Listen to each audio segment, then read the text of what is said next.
Bene data ndasubiye kubaramutsa amahoro y'umwami wacu Yesu Kristo abane namwe mwese aho muherereye hose ku isi yose. Muri kumwe na Françoise Habonayo. Ndasubiye gushimira Imana data ku buntu bukomeye isubiye kutugirira kugira ngo tuganire ku ijambo ry'Imana. Yesu nashimwe. Uyu munsi rero numva ngomba kubasangiza intahe Imana yankoreye igitangaza. Irangendera intumira umumarayika wayo araza aransanga aho narindi, hanyuma imbwira kwandika igitabo citwa upatanisho. Upatanisho ni ijambo ry'igiswahili, mu kirundi canke mu gifaransa twovuga ngo ni reconciliation. Canke gupatana n'umuntu ni ukuvuga gusubirana n'umuntu. Imana ishimwe. Rero Imana yambwiye kwandika kino gitabo, hanyuma inyereka igicapo, yamyeretse igicapo nk'umusaraba. Murazi yuko Yesu yapfiriye twese akikwegera ko abantu bose hirya no hino. Hanyuma rero inyereka rero ngo uwo musaraba ukatitse umeze nk'ucitse, ni ukuvuga ngo relation zishaka kuba zakatitse, imigenderanire yakatitse. Hanyuma rero mbona munsi haho hari ijambo, iryo jambo turisoma mu Bikorinto ba mbere igice ca 5 ku murongo w'18. Turabe uko iryo jambo rivuga. Abikorinto ba mbere igice ca 5 ku murongo w'18 haravuga ngo haravuga ngo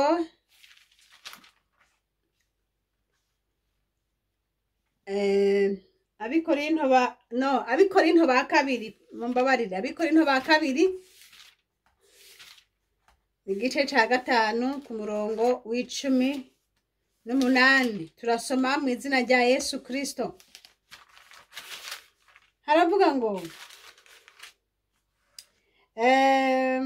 ariko ivyo vyose biva ku Mana yatwiyujuje ku bwa Kristo, ikaduha igikorwa c'umwuzuzo. Niko kuvuga yuko Imana yari muri Kristo yiyuzuza n'abari mw'isi, ntiyabaharura ko ibicumuro vyabo, kandi yatubikije ijambo ry'umwuzuzo. Yesu nashimwe. Upatanisho rero nogira ngo ni umwuzuzo, kuzurana, reconciliation. Hanyuma Imana rero imaze kumira ijambo, numva nyenda tangaye ntimbega ijambo rivugika, ariko nkuko mubisomye murumva yuko Imana yaduhaye iryo jambo ry'umwuzuzo, yabanje kutwuzuza nayo muri Kristo Yesu. Niho uwo mwuzuzo niho ubonekera. Haleluya. Turavye mu Baroma igice ca 5 naho nyene, Abaroma igice ca 5 ku murongo hariya ku murongo w'18 naho haratubwira ngo iki? Haravuga ngo none rero nk'uko guciga urubanza kwazanywe n'igicumuro kimwe ku bantu bose ngo batsindwe, niko yangabire yazanywe n'igikorwa kigororotse kimwe ku bantu bose ngo batsindanishirizwe baronke ubugingo. Imana ishimwe. Rero bene data, Imana impaye ico gicapo, mbona umusaraba munsi, mbona abantu bagize umuzingi, hanyuma mbona naye majambo munsi. Imana icirambwira rero ati niwandike iki gitabo citwa upatanisho. Aha ndagomba kubwira abantu bumva igiswahili, nimba ukigomba unterefone nzokubarira aho ushaka kugisanga. Yesu nashimwe. Kuba atazi igiswahili nabo nuko nyene ndiko ndagerageza kugira ngo ivy'Imana yampaye gushira muri iki gitabo ngerageze kubisangira nawe mwene data uri kurankurikira aho uri kw'isi yose. Imana nihabwa icubahiro. Rero muri iki gitabo upatanisho canke kuzura n'umuntu, umuntu yuzura n'uwundi habanje kuba gutandukana. ni iki catumye wewe nanje twari twaratandukanijwe n'Imana, twari twatandukanye n'Imana kubera ibicumuro twakoze. Ivyo nivyo vyatumye dutandukana n'Imana. Rero Imana irabiraba, ibona yuko tutoguma tumeze uko, irondera ikintu co kutwuzuza. Haleluya! Ikintu co kutuzanira umwuzuzo canke co kutuzanira kumvikana. Yesu nashimwe. Rero Yesu Kristo niwe yaje gukora ico gikorwa c'umwuzuzo. Kandi abamaze kuzuzwa muri Kristo Yesu canke abamaze kuronka uwo mwuzuzo wo muri Kristo Yesu, ngo abo nabo Paulo yavuze ngo baciye bahabwa igikorwa co gutanga, co gukora umwuzuzo ku bandi, canke co kurekonsilia abandi n'Imana. Nico nje kukubwira mwene data nkunda uri kuranyumviriza aho uri kw'isi yose. Ikintu ca mbere catumye abantu batandukana n'Imana ni iki? Ni icaha. Ndagomba mvuge rero, iyo habaye icaha habaho n'ibihano. Ni no mu rugo, iyo abana bakosheje barenze ibwirizwa kanaka yo mu rugo, urabahana kubera yuko wakoze iki n'iki, ukamuhana. N'amategeko yo mw'isi niko atubwira, iyo twarenze amategeko yo mw'isi turahanwa. Niko bimeze no mu mategeko y'Imana, iyo twarenze ivy'Imana yatubwiye turahanwa, cane cane iyo uri umwana w'Imana. Ndagomba kuvuga kuba umwana w'Imana birafise amategeko yavyo abigenga. Ubaye umwana w'Imana ubwirizwa kumvira sobuja, ukamwumvira, ukagendera mu vyakubwiye. Utagendeye mu vyakubwiye navyo urakubitwa. Kandi iyo ukubiswe naho bisaba yuko wokwikebuka, kuko utikebutse naho upfira muri ivyo bihano. Uravuga uti ivyo ubikura hehe? Muraza murambabarira nze navuga nkoresheje Bibiliya y'Igiswahili canke amajambo arimwo ndayakubarira wewe uyasoma mu Kirundi. Turavye mu gitabo citwa ngo Kumbukumbu la Torati canke gusubira mu vyagezwe.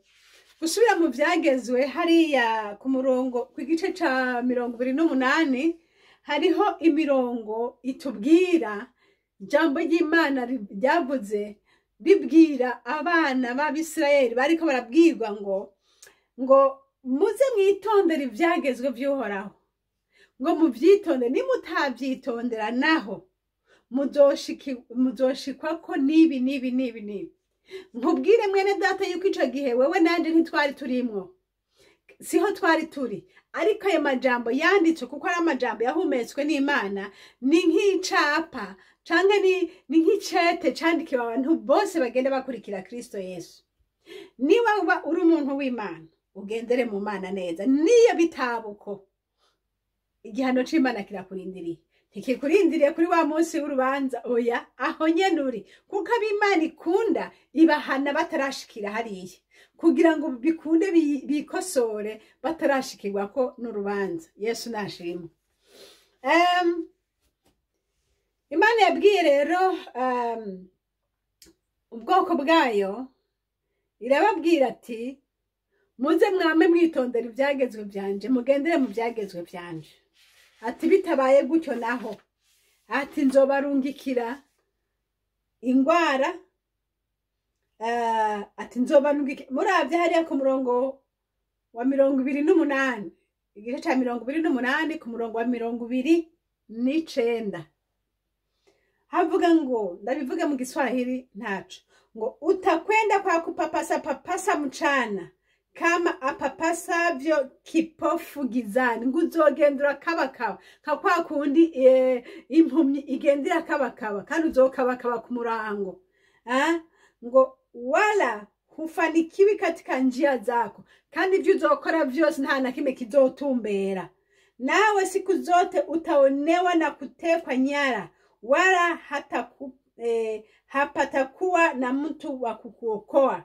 Ngo uzogenda urabonerwa, abantu bakubonera, ukora ikintu bakubonera, ngo kandi nta muntu hazoboneka ko kugutabara. Mwene data uri kurankurikira ndaga nkubwire ngo Imana yisidukiye kuvugana nawe kuvyerekeye ubugingo bwawe, nta muntu numwe ashobora kugutabara. niba imana yakuzaniye ingwara nta muganga n'umwe ashaka kukuvura, ntibikunda. Niba imana hari icyo igomba kugukorako nta muntu ashaka kuvyivangamwo ngo agire ico agufasha, ntibishoboka. Niko ijambo ry'Imana ritubwiye muri Kumbukumbu la Torati, gusubira mu vyagezwe 2:8 ku murongo wa 29 uzo kuvyisomera mu Kirundi. Hanyuma ku murongo wa 22 naho aravuga ngo Bwana atakupiga kwa kifua kikuu, na kwa homa, na kwa kuwashwa, na kwa hali ya moto, na kwa upanga, na kwa ukaufu, na kwa koga, na kwa ngo navyo vitakufukuza hata uangamie. Ngo umwami azogukubita, ngo agukubitishije ingwara. Kifua kikuu mbega babita ngwiki, sinzi ko ari asma, sinzi vya bindi bifunga ngaho ku mutima. Ngo atakupiga, ngo Imana izogukubita igukubitishije izo ngwara wumva. Ngo azogukubita gukubitishije homa, ubushuhe budakira. Ubushuhe bapime bagume babona temperature iduga, ntawe ushaka kugutabara, ntawe uriho. Kubera iki? Okay. Ngo kandi ngo uzogwara ingwara, ngo zo kujiwasha, kwiharagura umubiri wose, joro ryose urarikwatagura. Ivyo vyose Imana yavuze ngo kandi ngo navyo bitakufukuza hata uangamiye, ngo navyo bizogutwara mpaka birinde bikujana no mu rupfu. Mwene data, urumva ivyo bintu? Umuntu avyumva wo kwibaza ngo ni shetani abitera, canke umuntu avyumva wovuga ngo ivyo vyari by'abakera. Ariko wewe nanje tutabeshanye, ivyo ni by'abakera. Uyu munsi ntabyo ntabiriho, ntabiragushikira. Imana igomba gukosora ku kintu kanaka, nta ivyo bintu biragushikira. Imana dutabare kandi dufashe. Jewe ndiko ndabikubwira ndabizi neza, vyarashitse n'amaso yaravyibonera. Ijambo ry'Imana kandi rikavuga ngo kama hutaki kutunza kufanya maneno yote ya Torati hii yaliyokuandikiwa katika kitabu hiki, upate kulicha jina hili la fahari na utisho Bwana Mungu wako, ndipo atakapofanya Bwana mapigo yako yawe ya ajabu. Yesu we, ngo niba ngo utagomba guhindukira, ngo ubivemwo, uhindukirire Imana, uyikurikire, ngo nihazogira ayo mapigo yako, ivyo bihano vyawe, ngo nihazoca bikora, ngo abikomeze, ngo bibe binini, bimara imyaka n'imyaka, kubera yuko wase guhindukira.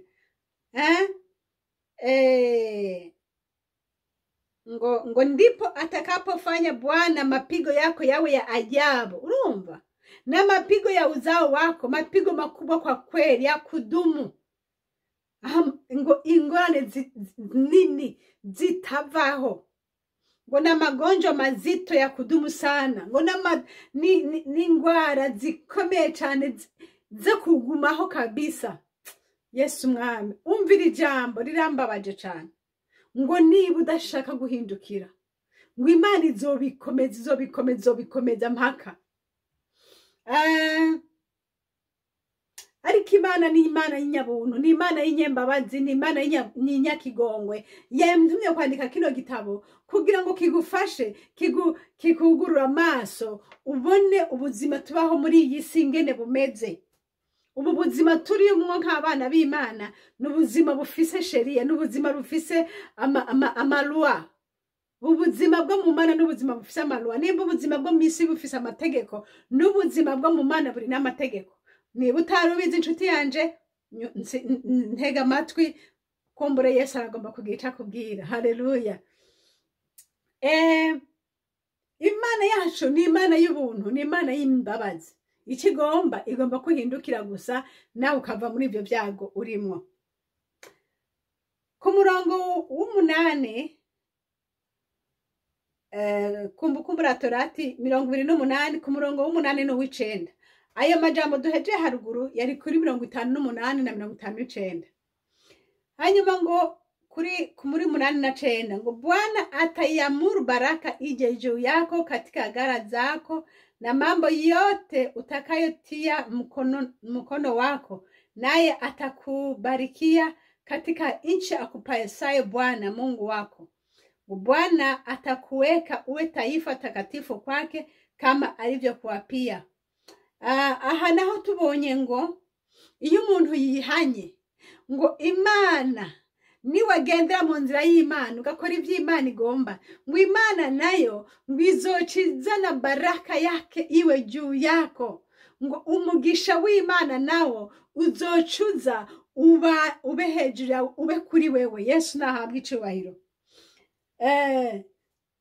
Ngo Imana izogukuza, izoguhezagira, izokugira neza ugira umuryango munini.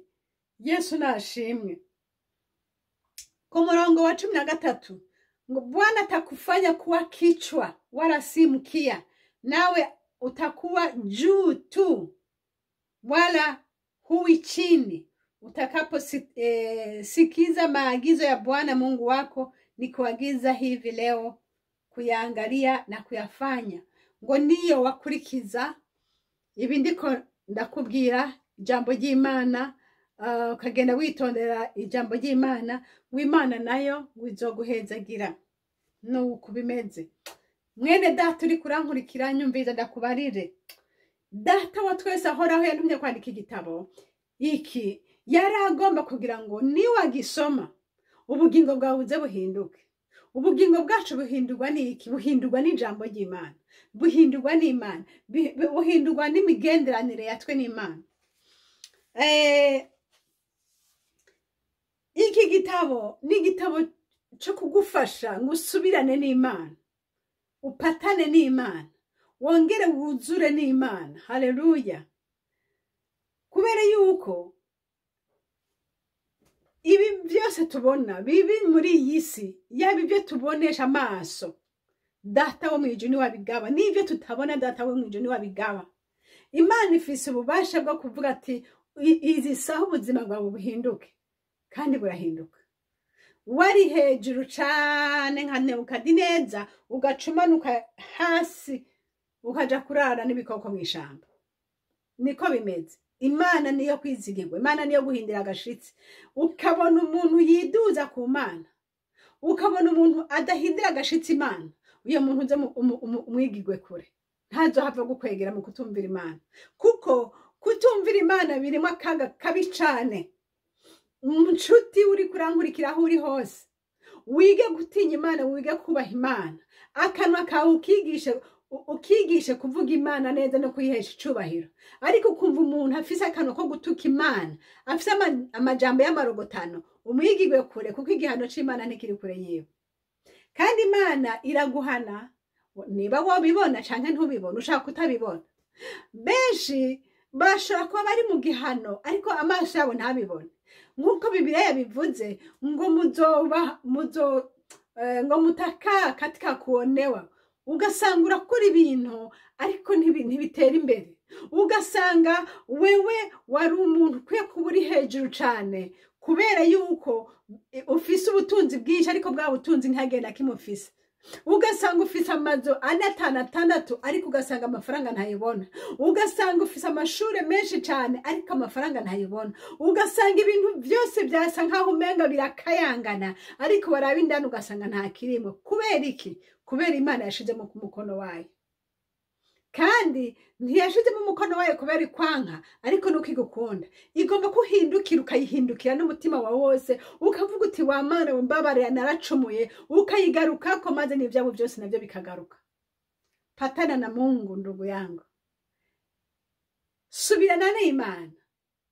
Erega waguye atawugishije inama kandi ntawe wasezeye, kuko waguye mu mutima wawe kandi Imana nayo ikabibibona. Nico gituma no kugaruka kwawe uzogaruka ubwira Imana, nayo izokugarukanira n'ibyawe byose. Yesu nashimye. Imana yo mwijuru ibahezagire, ibaha umugisha. Yari iyo mpanuro canke ibwari ubwo buhanuzi, yari iyo mburi, yari ayo majambo akomeye cyane nagomba kukugurura amaso aho uri ndazi ko wanyumvise, aho igihugu urimo ntaco nzi, situation urimo ntazo nzi, ariko wongere urabe, wongere usuzume uko ubayeho n'uko uriho. Yesu naguhezagire. Aha ndagera ko mbwira bene data mugwaye canke mufise ingorane zindi, ushaka kuvuga uti wavuze ngo abagwaye bose ngo bakoze ivyaha. Reka ndakubwire, sindabivuze ngo siko navuze, niko navuze. Ingwara Imana irayikoresha kugira ngo iguhane maze ugaruke ku Mana. Nico gituma ijambo ry'Imana riratubwira ngo musengeranire ngo kugira ngo mukire ingwara. Wumvise? Ngo mukire ingwara, ngo mwihane, mwaturanire ivyaha kugira ngo mukire ingwara. Bisobanurwa ngo ingwara zirashobora kuba ari icanzo, ivyaha birashobora kuba icanzo canke icanzo cizo ngorane urimo. Ivyaha kuba udafitanira urubanza rwiza n'Imana bikagutuma Imana yaragukubise ariko ntubimenye. Uyu munsi ndakubwiye ntihindukire urabe aho waguye, wihane na data arakugirira imbabazi. Hariho abandi ingorane zabo ntizivana nuko bacumuye, ntizivana ko hariho ico Imana ibahana ibagomba ko, ariko iravana n'ingene Imana igomba kukwigisha. Abo nabo turabasanga ni muri wa mugwi wa wundi yavuka ari impumyi, abantu bakamubaza ati none niwe yacumuye canke ni nyina we canke ninde? Bakavuga ati oya, si nyina kandi si nawe, ariko nukugira ngo ububasha bw'Imana bwiyerekane. Ivyo navyo biriho, ni vyinshi. Hari kindi ushaka guca muri ivyo bihe, ariko Imana igomba kukwigisha guca bugufi, kuko wabaye umuntu widuza n'amajambo yawe, amajambo yose ufise n'amajambo y'ubwibone. Imana rero igaca igucisha muri iyo situation kugira ngo wige guca bugufi no guhora no kurindira Imana kugira ngo kwiyereke. Ariko vyose ndakuzanira ijambo ryitwa upatanisha, upatane n'Imana, wongere usubirane n'Imana. Haleluya. Kandi niwasubirana n'Imana uzobona ukugira neza kwayo. Yesu yaravuze mu ijambo ryayo ati niwihana ukagaruka uzobona ngene gushaka ikiganza cawe ndaguhezagire, uzoba umuntu wo hejuru, uzogirane Imana vya bindi vyose wari warataye mu bwo kutumvira Imana, niwagaruka uzocurekrama n'ivyawe vyose Yesu azobikugarurira. Yesu naguhezagire. Mwari kumwe na Françoise. Nababwiye nomero za telefone ni +46 768 0065 46. Kandi ishene tuvugirako ni shene Habonayo. Imana iguhezagire. Ukaba wifuza kino gitabo, telefone ndakubwire aho gisanga. Imana ibaha umugisha. Amen.